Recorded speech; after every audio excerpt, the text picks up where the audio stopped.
اللہ رب العزت نے حضرت نوح علیہ السلام کو انہی کی قوم میں سے اللہ کا رسول بنا کر بھیجا تاکہ وہ لوگوں کو اللہ کی طرف بلائیں اور شرک اور بت پرستی کی گندگیوں سے اس کو نکال کر ہدایت کی روشنی کی طرف لے کر آئیں۔ مگر ان لوگوں نے کیا کہا کہ ہم تمہاری بات نہیں مانیں گے۔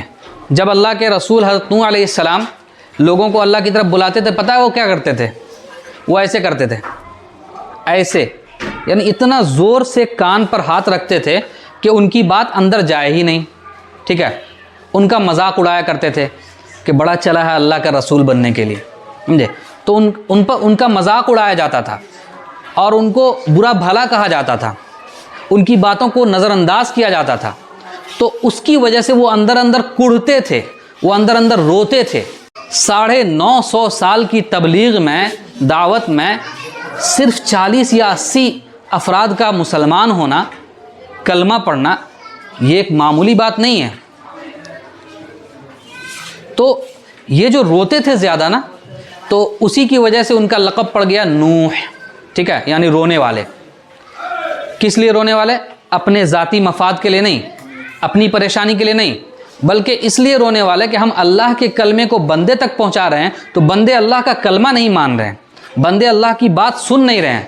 تو اس کا انجام ان کو پتہ تھا کہ اگر یہ لوگ ایسے ہی مر گئے تو ہمیشہ ہمیشہ کے لیے کہاں جائیں گے؟ جہنم میں۔ کہاں جائیں گے؟ تو ان کو یہ درد ستا رہا تھا کہ ان کا انجام کیا ہوگا؟ جہنم ہوگا، عذاب ہوگا اللہ کا۔ تو وہ اللہ کے عذاب سے لوگوں کو ڈراتے تھے، جہنم سے لوگوں کو ڈراتے تھے۔ اب اس پر لوگ مذاق اڑاتے تھے تو نکل جاتا تھا، چھلک جاتے تھے آنسو، ٹھیک ہے، کہ کیسے لوگ ہیں۔ تو اسی وجہ سے ان کا لقب پڑ گیا نوح۔ اب سنو کہ نوح علیہ السلام کا واقعہ کیا ہے۔ تم لوگوں کو یہ جاننا چاہیے کہ نوح علیہ السلام کا واقعہ ہے کیا۔ قرآن میں ایک سورہ مکمل حضرت نوح علیہ السلام کے بارے میں نازل ہوئی، مکمل ایک سورہ۔ نوح علیہ السلام اللہ کے پہلے رسول ہیں جن کو اللہ نے نئی شریعت اور کتاب دی، پہلے رسول ہیں۔ اور حضرت نوح علیہ السلام کو آدم ثانی بھی کہا جاتا ہے۔ کیا کہا جاتا ہے؟ آدم ثانی، یعنی دوسرے آدم۔ پہلے آدم تو وہ جو اللہ کے پہلے نبی اور دنیا کے پہلے انسان، اور دوسرے آدم حضرت نوح علیہ السلام کو کہا جاتا ہے۔ کیوں ان کو آدم ثانی کہا جاتا ہے؟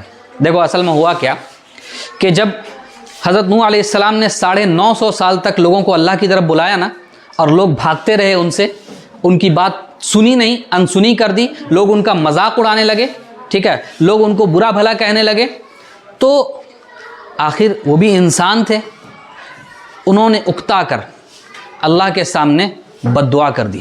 کیا کر دیا؟ بد دعا کر دیا۔ کہا کہ اے اللہ، یہ تیرے بندے جس کو تو نے پیدا کیا، ان کے سر سے پاؤں تک کی جو نعمتیں ہیں وہ تجھ سے جڑی ہوئی ہیں، اگر تو ان نعمتوں سے انہیں نہ نوازتا تو یہ اس سے کورے ہوتے، ان کو یہ نعمتیں میسر نہیں ہوتی۔ تو یہ تیری بات نہیں مان رہے ہیں، تو اے اللہ میں تھک چکا ہوں، اتنے دنوں تک تبلیغ کرتے کرتے کیا ہو چکا ہوں؟ تھک چکا ہوں، اس لیے اب تو اسے ہلاک و برباد کر دے۔ کیوں کہا انہوں نے ہلاک و برباد کر دے؟ کہا اس لیے ہلاک و برباد کر دے کہ اس کے بعد اگر تو نے اس کو ہلاک و برباد نہیں کیا تو اس کے بعد آنے والی جو نسل ہوگی نا، وہ بھی اسی طرح شرک اور بت پرستی کرے گی، اللہ کی نافرمانی کرے گی، رسول کی نافرمانی کرے گی۔ تو اس سے بہتر ہے کہ تو ابھی اسے ہلاک کر دے، اور جو مسلمان بچے ہوئے ہیں وہ اللہ کی تبلیغ میں لگیں گے اور دنیا کا ماحول ٹھیک ٹھاک رہے گا، ٹھیک ہے، نیک لوگ رہیں گے۔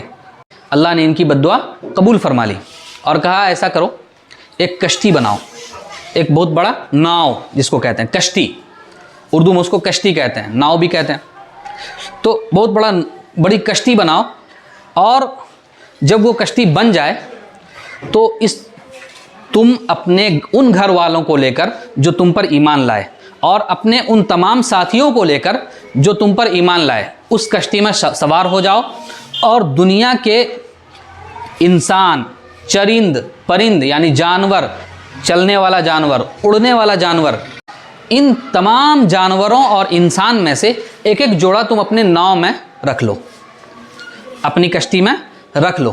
کیوں رکھ لو؟ یہ اس لیے رکھ لو کہ ہم ایک سیلاب لانے والے ہیں, ایک سیلاب ہم بھیجنے والے ہیں, ٹھیک ہے, پوری دنیا میں ایک سیلاب ہم بھیجنے والے ہیں. اس سیلاب کی تباہی یہ ہوگی کہ وہ تم لوگوں کے علاوہ پوری دنیا کو برباد تہس نہس کر دے گا, ٹھیک ہے. تو حضرت نوح علیہ السلام کشتی بنانے لگے. اب کشتی بنا رہے ہیں تو لوگ ان کا مذاق اڑا رہے ہیں کہ پانی تو ہے ہی نہیں, کشتی کہاں چلاؤ گے, ٹھیک ہے, اور تم اتنا جو لمبی کشتی بنا رہے ہو اس کو تم کہاں سوار, اس پر تم کن کو سوار کرو گے, کشتی بہت لمبی تھی. بہرحال حضرت نوح علیہ السلام نے کشتی تیار کر لی. پھر اس کے بعد اللہ کے حکم سے ان تمام لوگوں کو جو ان پر ایمان لائے اور دنیا کے تمام چرند پرند کے ایک ایک جوڑے کو اس پر رکھ لیا, ٹھیک ہے, کیونکہ جوڑے سے نسل کی آبادی ہوتی ہے. یعنی جوڑے کا مطلب ہوتا ہے نر اور مادہ, نر اور مادہ, یعنی جانور میں بھی نر کو رکھا ایک اور ایک مادہ کو رکھا. انسان میں بھی جتنے 40 یا 80 افراد تھے اتنے آئے, ٹھیک ہے. تو چونکہ نسل کی آبادی بڑھانی تھی اللہ کو, اس لیے اللہ نے کہا تھا کہ ایک ایک جوڑے کو تم اس میں کشتی میں سوار کر لینا. تو جب کشتی پر سوار ہو گئے سب لوگ تو اللہ نے زمین کو حکم دیا کہ تم پانی کا ابال مارو, یعنی زمین سے کہا کہ تم پانی اگلو, اور آسمان سے بھی اللہ نے بارش برسانا شروع کر دیا. نیچے سے بھی پانی, اوپر سے بھی پانی, دھیرے دھیرے دھیرے دھیرے دھیرے دھیرے پورا علاقہ ڈوب گیا. دھیرے دھیرے دھیرے دھیرے کئی فٹ تک پانی اچھال ابال مارنے لگا, کئی فٹ تک پانی ابال مارنے لگا. تو سب لوگ کشتی پر سوار تھے, جو کشتی پر سوار تھے کشتی اس کو بہا کر لے جا رہی تھی, ٹھیک ہے. اب اسی دوران حضرت نوح علیہ السلام کا ایک بیٹا جو کہ کافر تھا, حضرت نوح علیہ السلام کی بیوی بھی کافر تھی, ٹھیک ہے. نوح علیہ السلام کا بیٹا جو کافر تھا اس کا نام کنعان تھا, ٹھیک ہے.